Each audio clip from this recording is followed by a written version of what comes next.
Kahapon ay 3 numero ang tumambad sa inyo dito sa aking bahay.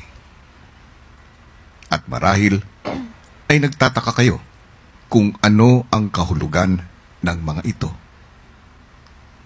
13, 5, 5. Nais kong ipaalam sa inyo na ang mga numerong iyan ay ang mga kabuuang puntos na natanggap ng 3 nominadong duos. Ang tanong, sinong duos ang nagmemayari ng mga puntos na yan? Oras na para malaman ng lahat. 5 points para kina Michael at Emilio. Should we clap? 5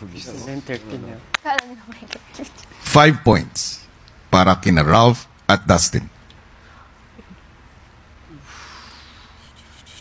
At 13 points para kina Brent at Vince.